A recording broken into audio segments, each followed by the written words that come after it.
start by telling you a story that might feel a little too familiar. 5 years ago, you were making around $40,000 a year. Maybe it was $42,000, maybe a little less. You were living in a small apartment. Nothing fancy. You were careful with money. You checked your bank account before going out. You said no more often than you wanted to. And you remember thinking, if I could just make $70,000, I'd finally relax. I wouldn't feel so anxious all the time. I'd finally feel safe. Fast forward to today. You did what you were supposed to do. You worked harder. You took on more responsibility. You proved yourself. Now you're making close to $80,000 a year. Maybe more. Your apartment is nicer. Your car is newer. You don't panic every time an unexpected bill shows up. And yet, here you are, watching a video about money, feeling that same tightness in your chest, that same background stress that never really goes away. If you're honest with yourself, you might even feel more pressure now than you did back then. Because now the goalpost has moved. Now you're thinking, if I could just hit $100,000, then I'd finally feel comfortable. Then I'd finally feel like I made it. If this sounds like you, you're not alone. And more importantly, you're not doing anything wrong. Welcome to Scarlet Finance. My goal here isn't to tell you to hustle harder, cut more lattes, or grind yourself into exhaustion. My goal is to help you understand why making more money often doesn't bring the peace we were promised, especially for women. Because what you're experiencing isn't a failure of discipline. It's not a lack of ambition. And it's definitely not because you're bad with money. It's psychology. And once you see it, you can't unsee it. The invisible reason more money never feels like enough, there's a name for what's happening to you. It's called the hedonic treadmill. And before you click away thinking this is going to be some abstract psychology lecture, stay with me, because this concept explains exactly why so many women feel financially exhausted even as their income grows. The hedonic treadmill is the idea that humans quickly adapt to improvements in their lives. Something amazing happens. A raise, a promotion, a financial milestone, and for a while, it feels incredible. But then it becomes normal. Your brain resets. What once felt like abundance now feels like baseline.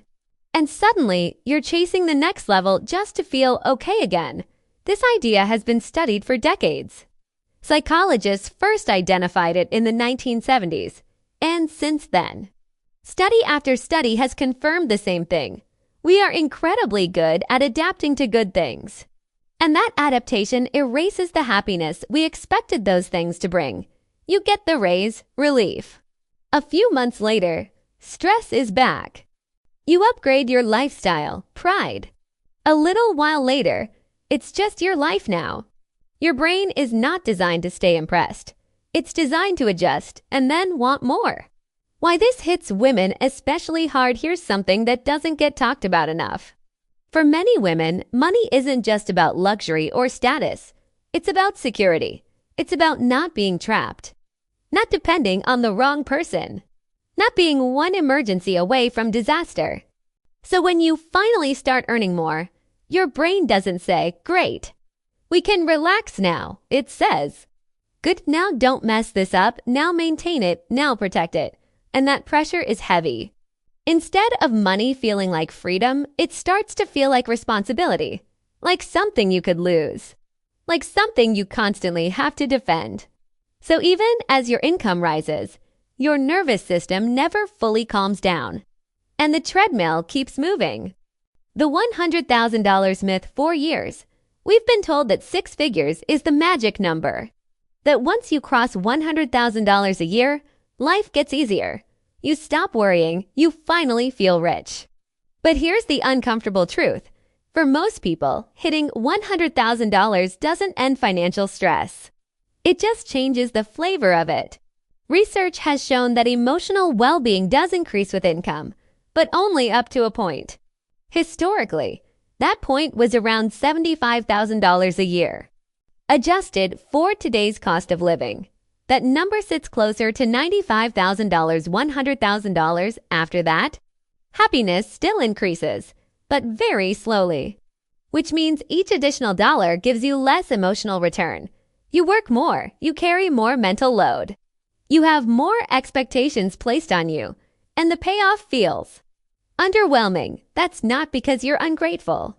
It's because your brain has already adapted. How lifestyle inflation quietly steals your peace, let's make this very real. Imagine you're making $60,000 a year.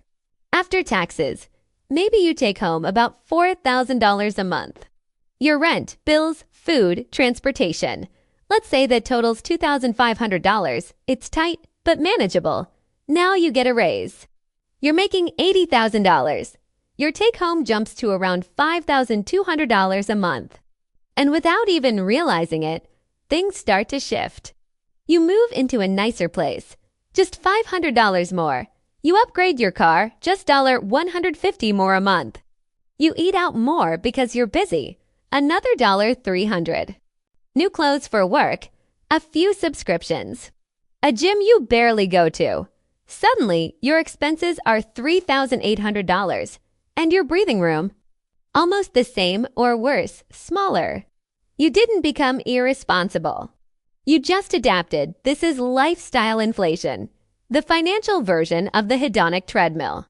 And it happens quietly, automatically, without asking if this is actually what you want. And here's the part no one warned you about.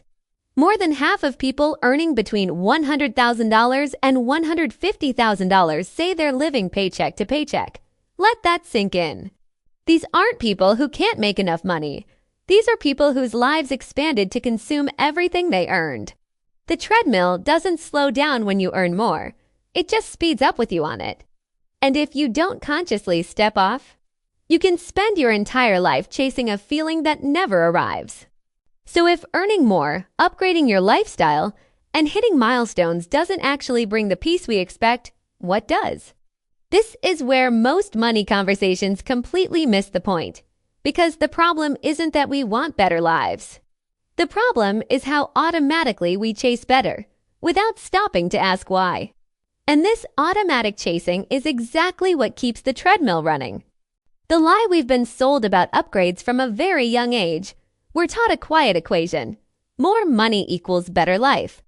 And on the surface, that makes sense. Money does solve real problems. It gives options. It creates safety. But somewhere along the way, better stopped being about well-being and started being about upgrades. Bigger home, nicer car. More polished version of yourself. And especially for women. These upgrades often come with invisible expectations. Look more put together, live in the right neighborhood. Keep up professionally and aesthetically appear successful, but not flashy be grateful, but always improving so we spend not recklessly, but reactively. We upgrade because it feels like the next logical step. Because it's what people at our income level do. Because we don't want to feel behind. And then something strange happens. We get the thing we wanted, and it barely registers. Why things lose their magic so fast, here's a crucial distinction most financial advice never explains. Your brain adapts much faster to objects than it does to experiences. That new couch. In a few months, it's just where laundry gets folded. That upgraded kitchen. After a short while, you stop noticing it completely. That nicer car. It becomes background noise in your life. Material things fade into the scenery of your routine. And once they do, your brain starts scanning again. What's next? This is why so many people feel oddly empty after hitting financial goals. They expected a lasting emotional shift, and instead got a brief high followed by normal. Not because they chose the wrong couch, but because things were never designed to carry happiness long term. The experience advantage and why it matters. Researchers have consistently found that experiential purchases create more lasting happiness than material ones. Experiences like travel, learning a new skill, shared moments with people you love, creative challenges, meaningful breaks from routine. Why? Because experiences live on in your memory and identity. You don't get used to a memory the same way you get used to an object. You revisit it. You retell it. You connect it to who you are. A trip becomes a story. A class becomes confidence. A challenge becomes proof of capability. And here's the financial irony. Experiences are often cheaper than the material upgrades we default to. A weekend trip with friends might cost a few $100s. The larger apartment you justified because you needed space might cost tens of thousands more over time. A course that helps you feel competent and energized might cost $200. The wardrobe upgrade you barely enjoy costs far more and fades faster. We systematically overspend on things that bring short-term satisfaction and underspend on things that actually nourish us. That's not a budgeting problem. That's a values problem. The arrival fallacy. I'll be happy when. This brings us to one of the most dangerous ideas in personal finance. The arrival fallacy. It's the belief that happiness exists at a future destination. When I hit 6 figures, when I pay off my debt, when I buy a home, when I finally feel secure. The arrival fallacy tells us, endure now, enjoy later. But psychology tells a very different story. People are happiest while making progress, not after arriving. The anticipation of a vacation often feels better than the vacation itself. The process of building something feels richer than crossing the finish line. When the goal is reached, your brain adapts, and the emotional payoff disappears. Which means if you keep postponing happiness until a financial milestone, you may spend decades waiting for a feeling that never comes. I've seen this happen over and over. People grind 4 years. They sacrifice time, health, joy. They finally make it and feel strangely flat because the thing that was carrying them emotionally wasn't the money. It was the movement. Once the movement stops, the emptiness shows up. Why this is especially risky for women. Many women delay joy intentionally. I'll relax once I'm stable. I'll enjoy life once I'm secure. I'll treat myself when everything is handled, but handled keeps moving. There's always another goal, another responsibility, another level of safety to reach, so joy becomes conditional.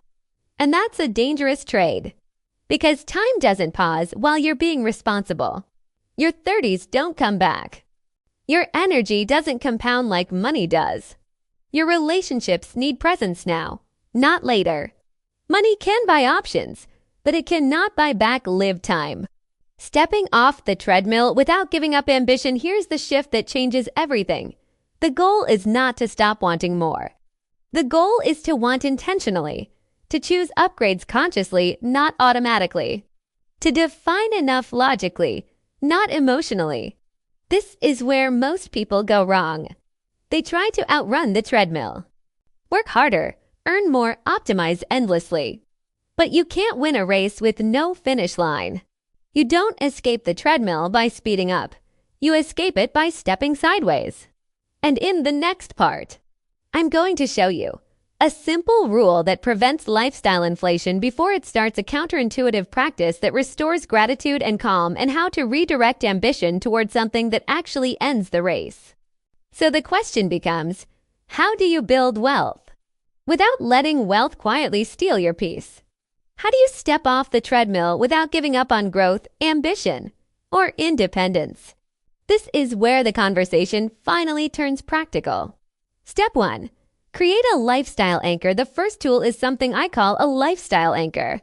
Most people let their lifestyle float upward with every raise. They don't decide. They drift. A lifestyle anchor is a decision you make in advance. It answers one simple question. How much of my future income increases am I willing to turn into lifestyle upgrades? For most people, a healthy range looks like this: 70% toward investing or saving, 30% toward lifestyle improvements. Some prefer 60/40ths, others choose 50/50ths. The exact number matters less than the existence of the rule. Because once the rule exists, raises stop feeling like permission to expand endlessly. They become an opportunity to choose. If you get a $10,000 raise, $7,000 strengthens your future, $3,000 improves your present. Intentionally, this does two powerful things. It prevents automatic lifestyle inflation. It makes the upgrades you do choose feel satisfying. Not hollow, you're no longer upgrading because that's what people do. You're upgrading because you decided it was worth it. That alone slows the treadmill dramatically. Step 2. Practice strategic gratitude without toxic positivity. The second tool might sound strange at first, but it's one of the most effective antidotes to hedonic adaptation. It's called negative visualization. And no, it's not about being pessimistic. Once a week, take 10 minutes and imagine your life without some of the things you now take for granted. Imagine losing your current job. Imagine earning what you earned 5 or 10 years ago. Imagine living in your old apartment again. Let yourself feel the discomfort, then open your eyes. Nothing changed. You still have what you have. That contrast breaks the adaptation loop. It reminds your nervous system that your current life, the one you've already normalized, is something past you desperately wanted. This isn't about guilt. It's about awareness. Gratitude isn't pretending everything is perfect. It's remembering how far you've already come. And gratitude is one of the only proven ways to slow the brain's constant hunger for more. Step 3. Optimize for time. Not status, this is the shift that truly ends the race. Most people optimize their lives for income, appearance, social signals of success, but the happiest, calmest, most grounded people optimize for time. They use money to reduce obligations, not increase them. They buy back hours, not validation. A powerful study found that people who spent money to save time, outsourcing chores, reducing work hours, simplifying life, reported significantly higher life satisfaction than those who spent on material goods. Here's the deeper insight. Every dollar you don't inflate your lifestyle with is a dollar that can eventually work for you. At roughly a 4% withdrawal rate. Every $25 invested buys you $1 of annual passive income. That income buys freedom from future work hours over years. This compounds into something far more valuable than a bigger home or nicer car. Choice. Choice to rest, choice to say no. Choice to leave situations that no longer serve you. That's real wealth. Reframing ambition without losing yourself. Let's be clear. There is nothing wrong with ambition. Wanting more doesn't make you shallow. Wanting security doesn't make you greedy. Wanting independence doesn't make you selfish. The problem isn't ambition. The problem is misdirected ambition. Running faster to afford a life that keeps expanding will never end. Running toward time freedom actually has a finish line. One path keeps you tired. The other makes you powerful. The truth about enough. Here's the most important idea in this entire video. Enough is not a feeling. Enough is a decision. If you wait to feel like you have enough, you never will. Your brain will always adapt and ask for the next thing. But if you define enough with numbers, with boundaries, with intention, you take your power back. You stop letting algorithms, ads, and social pressure decide your life for you. The hedonic treadmill isn't evil. It helped our ancestors survive. It kept them moving in a world of scarcity. But we're no longer in that world. We're running ancient mental software inside a modern system designed to constantly tell us, you're almost there. Just a little more. You're not broken for believing it. You're human. But being human also means you can notice the pattern and choose differently. You can decide that success isn't endless expansion. It's alignment. It's calm. It's ownership of your time and energy. You don't step off the treadmill by giving up. You step off by realizing the race was never designed to be won. If this video helped you see money differently, make sure to subscribe, and share it with someone who feels stuck on the same cycle. This is Scarlet Finance, where money is a tool, not a trap. I'll see you in the next one.